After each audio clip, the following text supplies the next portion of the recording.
गोंदूर येथील शेतकरी रामदास पाटील आत्महत्या प्रकरणी दोषींवर कारवाई करावी यासाठी माजी सरपंच मंगलाताई पाटील यांच्यासह मुलगा सुनेचा आत्मदहनाचा प्रयत्न, पोलिसांची वेळीच हस्तक्षेप। गोंदूर येथील शेतकरी रामदास पाटील यांनी सावकारी कर्जबाजारीपणातून आणि सततच्या तगाद्यामुळे 7 जुलै 2026 रोजी मुंबई आग्रा महामार्गावर सावर्डे येथील तापी नदीत पुलावरून उडी मारून आत्महत्या केली होती। या संदर्भात नरडाणा पोलीस ठाण्यात गुन्हा दाखल करण्यासाठी रामदास पाटील यांच्या धर्मपत्नी आणि गोंदूर गावाचे माजी सरपंच मंगलाबाई रामदास पाटील यांनी 21 जुलै तक्रार अर्ज दाखल केला होता। मंगलाबाई रामदास पाटील व त्यांचा मुलगा राजेंद्र रामदास पाटील यांनी दाखल केलेल्या तक्रारीत अर्जात म्हटले आहे की शेती नावावर करून देण्याच्या वादातून व सावकारी कर्जातून 9 जणांवर तक्रार दाखल करीत असल्याचे त्यांनी सांगितले, परंतु आज पावेतो सदर याबाबत कोणत्याही प्रकारच्या संबंधितांवर कारवाई झाली नसून संबंधित 9 जणांकडून या ठिकाणी आमचा मानसिक छळ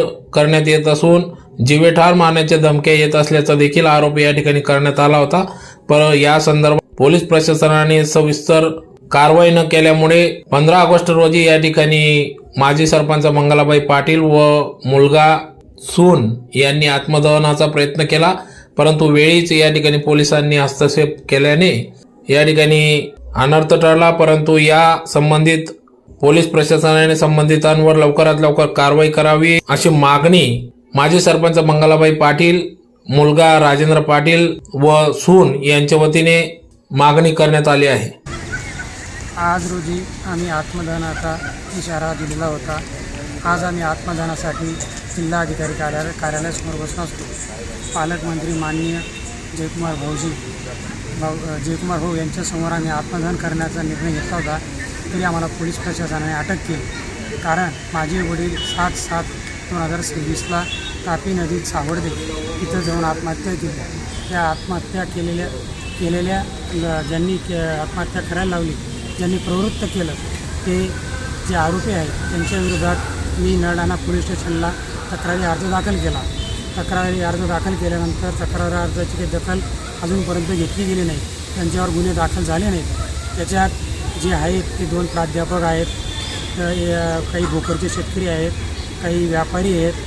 तर या लोकांनी आमच्या जमिनी यांच्या नावावर आहेत, तरी या लोकांनी माझा प्लॉटिंगचा व्यवसाय असल्यामुळे माझ्याकडनं चेक घेतले। वेळोवेळी त्या चेकचा फायदा घेऊन त्यांनी माझ्यावर 7-8 वर्षापासून 137 केसेस चालवत आहेत। कारण मी ते पैसे त्यांच्याकडनं घेतले नाही। माझ्या जमिनी त्यांच्याकडे मागायला गेलो तर त्यांनी खोटे गुन्हे माझ्यावर दाखल केले। खोटे गुन्हे दाखल केल्यानंतर माझ्या वडिलांना वेळोवेळी धमकवण्यात आले। माझ्या घरी येऊन भोकरवाल्यांनी शिवीगाळ केली। भोकरवाल्यांनी शिवीगाळ केल्यानंतर माझ्या आई व मिसेसला विनयभंग करण्याचा प्रयत्न केला। तसेच संजय एकनाथ तेली, प्रथम विष्णू चौक, हेमंत जगतराव पाटील, मंगलदास जगन्नाथ पाटील व संदीप भास्करराव पाटील व मंगलदास जगन्नाथ पाटील याचे पुतणे व मुलं यांनी मला मारण्याचा प्रयत्न केला, माझ्या वडिलांना जाळण्याचा प्रयत्न केला। तरी मला न्याय मिळावा म्हणून मी नरडाणा पोलीस तक्रारी अर्ज दाखल केला होता, तरी मला अजून न्याय मिळालेला नाही। तरी जर मला जयकुमार भाऊंना, माननीय पालकमंत्री साहेबांना आम्हाला भेटू दिले गेलं नाही, आम्ही रॉकेल टाकून आत्महत्या करण्याचा प्रयत्न केला, आम्हाला रोखण्यात आलं। तरी माझी एक विनंती आहे नरडाणा पोलीस स्टेशनला की त्यांनी या 8 दिवसात तक्रार घ्यावी। तक्रार नाही घेतली तर मी नरडाणा पोलीस स्टेशनला पूर्ण परिवारासह आत्मदहन करेल।